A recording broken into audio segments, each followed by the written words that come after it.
Hi folks, I'm Kevin Inoue, and amongst other things, I am a fight choreographer. I've been doing this for about 25 years now. Choreographed fights for over 100 plays, stage productions, over 40 screen productions of various types.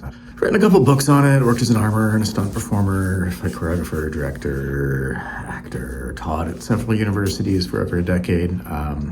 And now I live in Eugene. The list of topics I received here, it could readily fill a whole college semester and then some. So this is a real quick flyover. This is stuff that can get people hurt if you do more than you're really ready to do. So just putting that out on the table. I love Shakespeare. Shakespeare offers a lot of opportunities for people like me to play. I mean, sword fights. Most of his plays were not set in his time and place. And so that allowed him to do some things with Macbeth that you could not get away with if it were talking about the current politicians. You know, Macbeth is certainly not about the gunpowder plot or any of that stuff that's going on right now in London with our royalty. No, it's about, hundreds and hundreds of years ago in Scotland. But the loose historical inspiration for Macbeth came from an actual Scottish incident where a king was killed. And so that would be set, it's 10th century Scotland. So it's kind of the same as like the First Crusade or Norman Conquest, if that gives you any sense of the arms and armor we're talking about. Spears, large shields, early swords. It might be single-edged, double-edged. But that's also going to be different because, you've got to decide where you're going to set it. I mean, I've gotten to work as a fight choreographer on Macbeth, I think 3 times. And I've been a consultant on a couple others. I've had versions in steel armor with swords and shields, versions where one guy was shirtless. I started calling him Macbuff. Very athletic. There's long sword versus axe and buckler. A modern version where once they ran out of ammo, they grabbed things like they ripped the arm off the paper cutter in the office. I was consultant on the one on Broadway, and then they were talking about using firearms for a while. So we got a lot of options. Because it can be set pretty much anywhere. So the first question I have for a director is, well, what's your vision for this piece? What is your concept? Because so many people want to make Shakespeare relatable or want to do some other change to it. And if nothing else, they're often long enough that everybody does their own cuts of the play. And it's public domain. You don't have to worry about copyright issues. Everyone is dead. So that you've got a lot of ability to customize it. There's no reason you couldn't do Macbeth in space with lightsabers if you wanted to. No one's stopping you. But if you want to be historical, then you also have to decide, are you doing historical of Shakespeare's time? Or are you doing historical of the, 10th century Scotland time? Because those are also different. The swords are a little bit different, the armor's a little different, the fighting styles would be a little bit different. But also, and this is another important thing, historical accuracy is not necessarily the end goal. This is not a museum exhibition. Shakespeare took plenty of liberties with his history plays. They were basically propaganda. We're storytellers, right? So our goal is not necessarily to depict the typical life of a person in these circumstances historically, but to tell an interesting story and to make a point, and to allow the director to have their vision realized, to allow the characters to have their own arc, and have things be revealed about these characters from the way that they fight. And that the story is changed by the fight, that we learn something new in this scene. So that's super important to keep in mind. In rehearsal, my most important job is just to make sure everyone's as safe as possible, knowing that there's always a chance that something could go wrong. I mean, in theater, we're usually using steel swords, which, 2 or 3 pounds. But they're also a long lever, so if you don't use it effectively, it can wear you out and you can get tired and sloppy. Accidents can happen. It can really hurt because it's got a lot of momentum at the end of it too. Sometimes it's aluminum these days, which is a little bit lighter, but it still hurts to get smacked with. So the kind of swords we'd really be talking about for the setting of Macbeth, we'd be looking at a single hand, usually cruciform because it makes the shape of a cross, double-edged, so it could be cut on the what we call the true edge, forward edge, or the false edge, the back edge.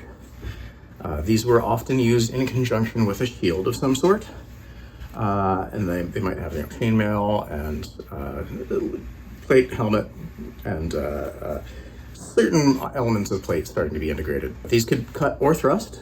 This is a blunt stage version. It is rounded at the tip because we don't want to stab people. We don't want to cut people. And incidentally, before you start going out and playing with things that you find in your uncle's garage or whatever, there's a lot more to a safe stage sword than just, is it metal? Right? A lot of the things you might find at the mall are going to be completely unsafe for stage combat, so don't try any of this with anything unless it's been vetted by someone who knows what they're talking about. But this weighs about 2.5 pounds, and it has the pommel here as a counterbalance. So the point of balance on this is just a few inches in front of the guard, which makes it fairly light and usable. But, you know, over time, can still get tiring, and it would still hurt to get smacked with. Like, this is properly tempered carbon steel, but I really would not want to get smacked with this, especially with any force behind it. So you've got to have safe technique to keep you safe. If we were looking a little bit later period, we might start to get into sort of the early basket hilts. And so these might be double-edged or they might be single-edged. It could be what we call a back sword, with blunt on the back, sharp on the front. Now we've got a little more hand protection because people tended to wear a little bit less armor as well.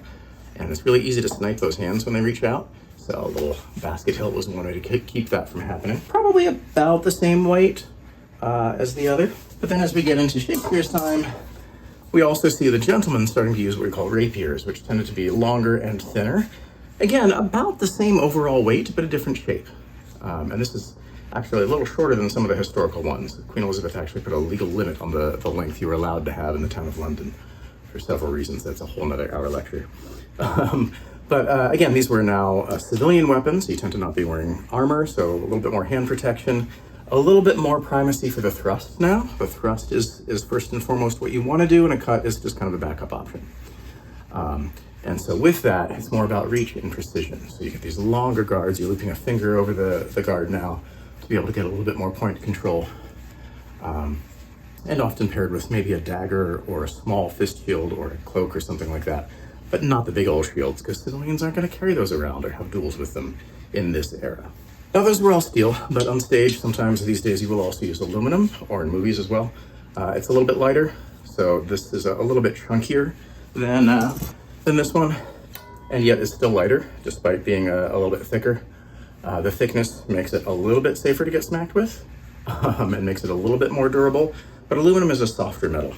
So this would never work as an actual sword. It wouldn't hold an edge, and it does require a little bit more maintenance. This one I have not yet reground since the last group that rented it, and so it's a little bit chewed up on the edges, gets kind of serrated almost over time. But aluminum is a little bit lighter, doesn't rust. This one is even lighter. This one weighs less than a pound, right? So this can be a great stage prop option, and this is why they use them in movies, is they can be really fast and still be fairly controlled and less painful when you get hit with them.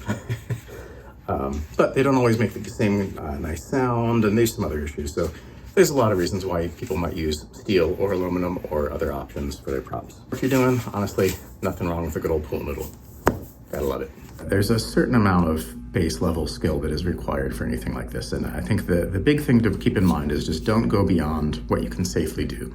If you can't do it safely because you don't have enough time, you don't have enough money, you don't have the right people, if you can't do it safely, don't do it, right? And there's lots of theatrical ways that you can imply that something has happened, or show it without having it to be realistic. It doesn't have to be realistic to be theatrical and interesting. So always keep that in mind. You know, fake fighting and real fighting are not the same. So even if we're trying to be realistic, it doesn't feel realistic to me. If I'm the one doing the fight, it shouldn't feel like a real fight to me. I need to know the difference. If it feels like a real fight, it's gonna hurt a lot at certain times. Usually I'm the character that dies. I don't want to do that for real. And so there are certain techniques that'll keep an actor safer and allow us to sell the illusion of violence to an audience. And that's really what we rely on. It should be fully choreographed. There should be no surprises. It should be rehearsed. And it takes time to build that up, to build it into the muscle memory so you can think about the acting and not just think about, wait, where am I going next? Sort of like learning your lines, right? You can't actually act until you've memorized the lines. You can't actually perform a fight scene until you don't have to think about the order of the moves. But there should be a logic to it of like, oh, of course this makes sense. I'm wide open here, so of course their next attack is there. And it flows together because of that. There should be a logic to it, and that's something we have to create as a fight choreographer. So let me give you a couple of basic tools I want to demonstrate in terms of the choreographic building blocks.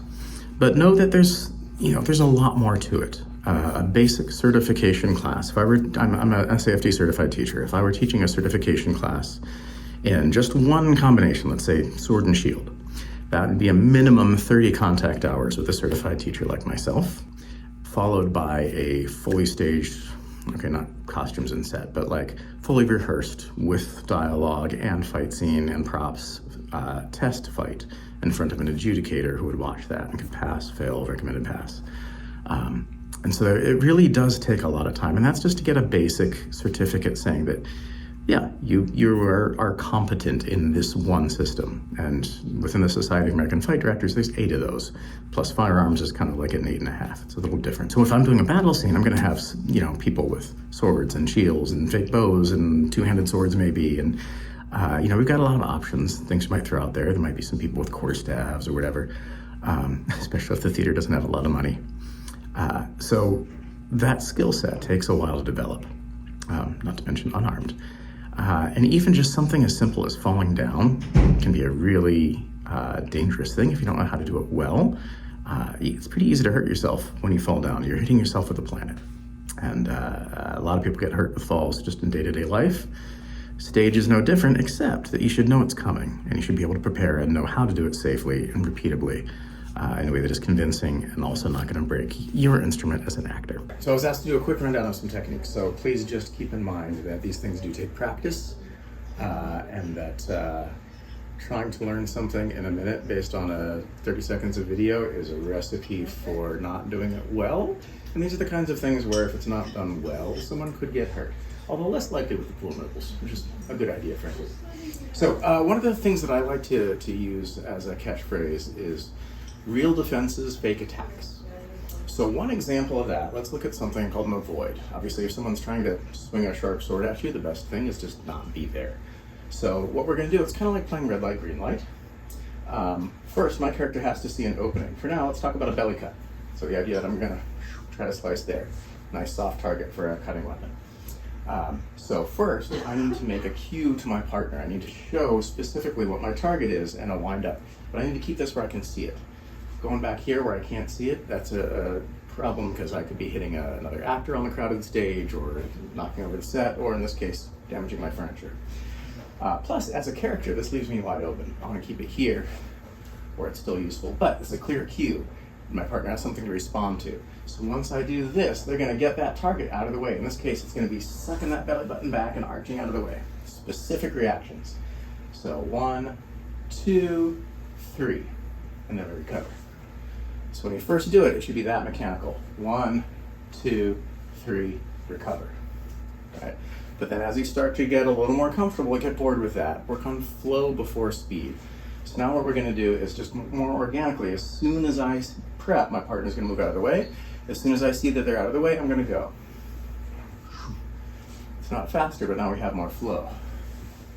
The more they move back, the more that I can reach out. The less they move back, the smaller I have to make my attack because I just don't have room. And I've got to keep my partner safe.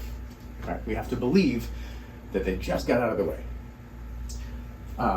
But sometimes they don't get out of the way. Sometimes we want that clang of sword on sword just because it makes a nice sound. Not the best for the props, but it makes a good sound. This is another example where historical accuracy and stage combat differ a little bit. But we're going to do what's called a parry, which is basically just a block in sword speak. So I'm going to block with this part of my sword because I have better leverage here and the sword's stronger here. And I'm generally going to use my edge. With the pool noodle, it doesn't really have an edge. But you'll notice with the pool noodle, when you get towards the tip, if I try and block with this, it's just going to go right through. But if I block with this, it's got a little more resistance. So even with a pool noodle, you're probably going to want to use what we call the forte on a sword, the strong point. So in this case, when I see my partner do a cue for an attack, let's say an attack mid-chest height here, what I'm going to do is I'm going to make basically a wall to hide behind, and then we're going to kind of high-five swords. So what I want to see is this parry is a little bit in front of me and a little bit to the outside. It's in front of me because I want them to be able to meet my sword and still not be able to reach me. That helps keep me safe in case something goes wrong, right? Redundant safeties are a good thing.